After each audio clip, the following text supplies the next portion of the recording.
All right, into Star Pack, and I get the triple frog start, which means I can go for a turn 1 tier 2 challenge.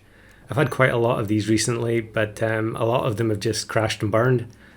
And this time we actually, because it's the new update, we get the option between two different pets. And I think I did have one with Koala not too long ago that was a complete disaster. So I went for Dove instead. Not great choices. I guess the only thing worse is probably Panda. But we really need a Strawberry on the team before the Dove can actually start contributing in the battles. But generally with these challenges, you're assuming you're going to lose the first 3 or 4 turns minimum. So I'm going to sell the Duckling onto the Stork. I think Stork is generally just a very good unit to take. It's not quite as good in Star Pack because you can't control, you don't get to pick the pets that are going to spawn from it, but there are still plenty of decent spawns, so we're going to go for that. And I took the Cockroach as well. I very rarely take Cockroach, but because we're expecting to lose a lot of lives early, I'd rather just take whatever's available.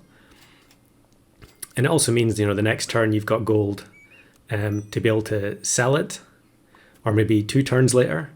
A lot of the time when I'm doing other types of challenges in this pack, I'm just rolling for Kiwi in the early turns, but we can't really afford to do that here.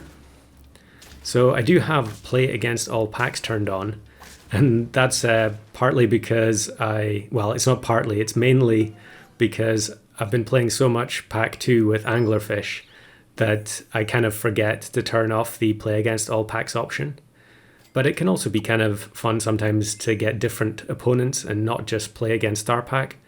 Star Pack is quite stale at the moment because I think the level up changes favour a particular spread of pets, and so the end game ends up being the same teams that you're facing repeatedly. And so this can help bring a little bit of variety. We get a nice spawn from the opposing Stork there. They get the 1/1 guinea pig. And the double Clownfish gives the Dove a bit of a boost. Now, Clownfish is obviously one of the best pets in the game outside of this pack. I think it's very good in this pack, but the fact that there's no chocolate and there's no pill for the blobfish mean that it's substantially weaker than in customs or in weeklies. But since we had to level up for the Dove, I'm just going to keep both of them. Now, I take the Orangutan, and there was a little bit of a stealth change to Orangutan in the last update. It no longer can buff itself. Now, that's something that they've been doing over time, changing a lot of the scalers so they can't buff themselves. Things like Poodle and T-Rex, Dragon as well, all used to be able to buff themselves.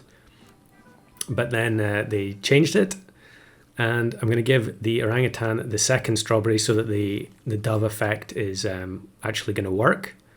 We'll get 8/8 in stats instead of just 4/4. I can't take the Crow here because the Orangutan would then buff it.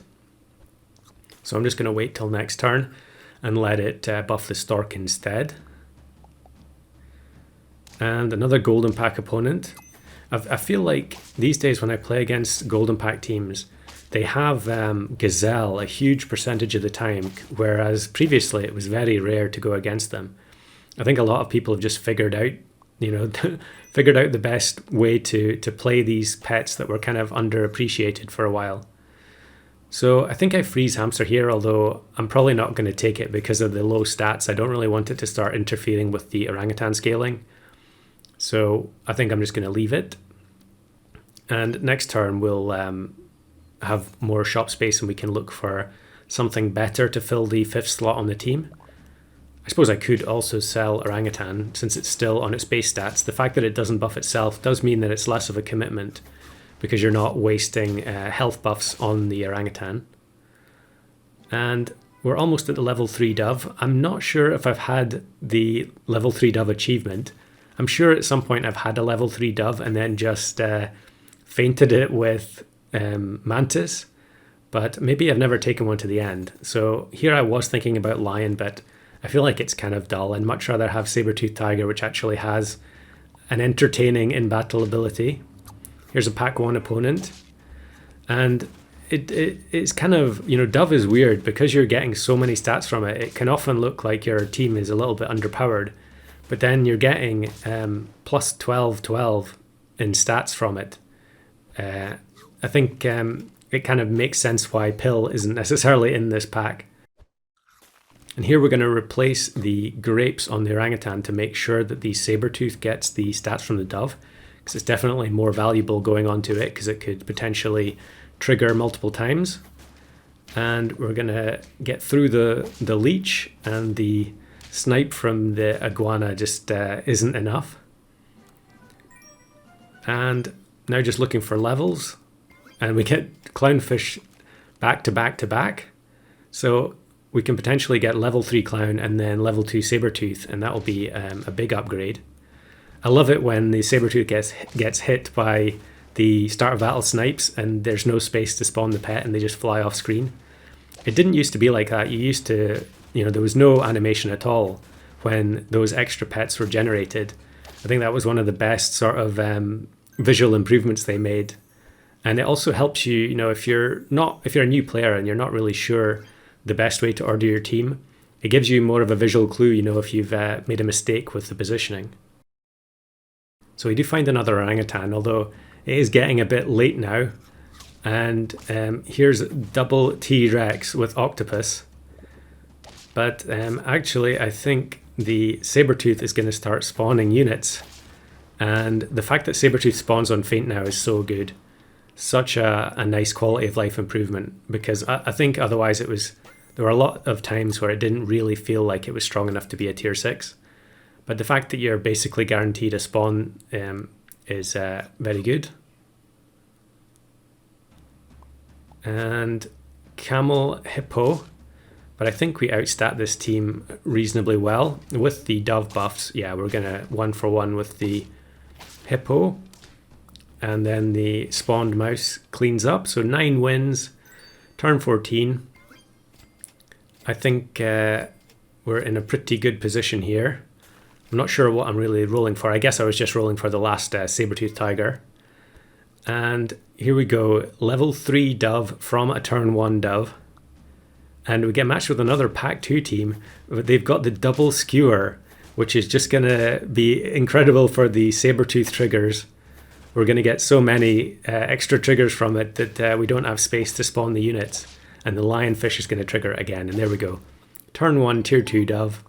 I don't think anyone's done that one before. I actually made a mistake here where I thought I was only on 9 wins. And I mashed the click button to get past the end screen, but actually I missed the win screen. So here are some bonus clips. And here is me playing a star pack against all packs and getting matched with this Nurse Shark Nightmare. Double Highland Cow, double Nurse Shark. And again, Sabertooth is going to be the MVP here because it's going to spawn another unit on the Feint and it's going to kill off the last Highland Cow. I think, I can't remember if I went on to win that run, but I thought it was interesting to show the possibility of actually beating a Nurse Shark team with the vanilla pack 3 units. So here's another one where I'm going for the 5 Hawks team. It's going very, very late, turn 18. And the Husky's only scaling 2 things now because the peppers were basically mandatory. And I actually get matched with Kino for the first time in ages. I rarely ever see him in arena these days. But he is also running some degenerate Nurse Shark stuff. And it's going to be far too much for the poor Hawk team to cope with. But I guess on turn 18, we really had very little chance anyway. I like to think that Kino was maybe going for the gauntlet there. That's why he was going for Nurse Shark, Pteranodon, Nyala. Now here's another one. This was me I'd been trying to set up for a 5 of a kind and it just wasn't working out. And we take the double level up on turn 9 and I get 2 piranhas. So I think let's just try for 5 piranhas. It's pretty much a no-hoper at this point. And then with my last gold, I roll a sloth. And now technically here I could buy it if I sold the frog or the jellyfish. I mean, selling the jellyfish would be game over, but I suppose I could have sold the frog there. However, I think ultimately it probably wasn't going to make any difference because with play against all packs on, we get matched with elephant, blowfish, skunk, and it's good night. I don't even get to buy the sloth. Not the first time I've had a sloth and not been able to buy it, but nice to see him nonetheless.